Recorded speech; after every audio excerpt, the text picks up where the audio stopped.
Hello, everyone. The big news item everybody is covering today is the prospective rare minerals deal between Ukraine and the US. The news about this is changing all the time. For example, initially it was reported that Zelensky would meet Trump in Washington on the 28th, which is tomorrow, to sign the deal. However, between the time when this particular headline came out and now, there were also news that possibly Trump told Zelensky not to come, that Zelensky called Macron and asked him to reason with Trump, and that Macron talked him back into it. So everybody just sit tight. We're dealing with Trump here, so anything can happen. So, I mean, this is a mess because that's how he handles things, or not. There is other news. We're going to talk about the terms of the deal as we know them right now. Remember, this can change at any moment. US and Russia are meeting again in Istanbul without Ukraine. Supposedly, no immediate sanctions relief for Russia will follow this deal. But US is also telling Ukraine to forget about NATO. And there have been some progress points for Ukraine in the Eastern Front and another Russian refinery hit. Ukraine's military intelligence has confirmed a strike against the Tuapse oil refinery in Russia's Krasnodar Krai region. Good. Again, hit them where it hurts. And at least 40 explosions resulted, followed by a fire, which is gonna not just burn up their stock, but also damage the equipment used in refining oil. Fantastic. That's gonna put this thing out of commission for a long time.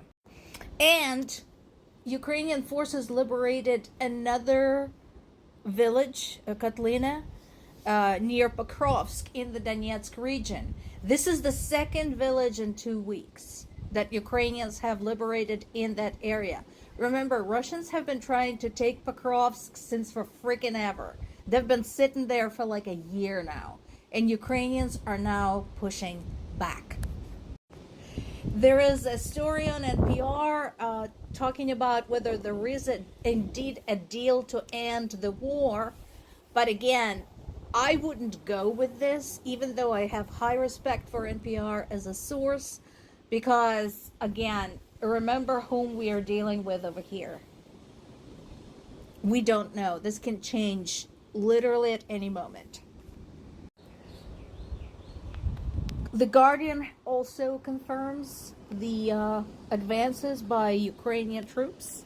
Now, Russia says they have taken 2 villages, Pogrebki and Darlovka, north of Sudzha, which is in their Kursk region.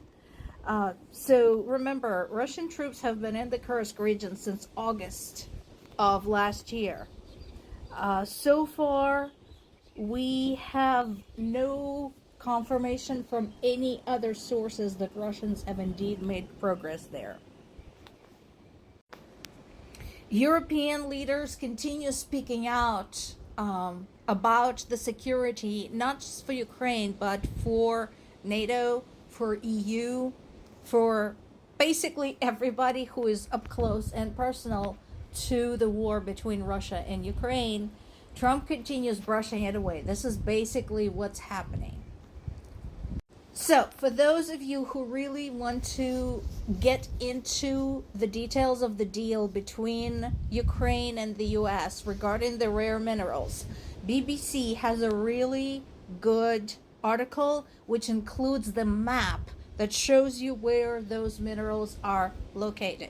Again, do not treat it like it's set in stone because this can change at any moment.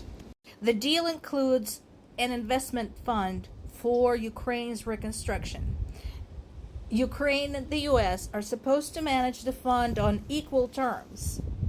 Ukraine would contribute 50% of future proceeds from the mineral resources. Zelensky is treading carefully. He said it's too early to talk about money. And he's right, because Trump is a swindler. We know he is. And so talking about money when a swindler is involved, you see how that's a problem. One of the biggest questions on everyone's mind is, does the deal include a security guarantee? And so far the answer is, meh, not really. Now, something to think about. So Trump insists that Ukraine should forget about NATO. Trump, in the same breath, insists that Europe should oversee Ukraine's security. Those two statements are actually mutually exclusive. Let me explain why. If US wants nothing to do with Ukraine's security, then US has no right to Ukraine's resources or to whatever decisions Ukraine makes as a country and whatever organizations and alliances it chooses to join. So you cannot say, you can't have NATO and also say, oh, by the way, I am going to have nothing to do with this. If you have nothing to do with it, then have nothing to do with it. But then you have to shut up and sit down and let other people take care of this. So again, the deal is supposed to be signed tomorrow. We'll see. Here's that excellent map by BBC showing you what type of minerals Ukraine has and where they are located. And there is a very nice summary about what sort and how much. We're talking about 5% of the world's critical raw materials. And you can look up where such materials are used. People, once again, keep asking, what's in it for me? Look up where the materials are used. And when a country produces 1/20th of the materials, if you don't have connection with it and you manage to alienate it, that's going to affect a lot of things. It's going to affect your cars, your scientific equipment that is used in your healthcare, medical research, space exploration, computing. So that's what's in it for you.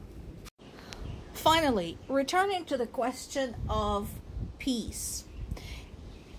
In my mind, to achieve peace in any conflict, one must first acknowledge who started it.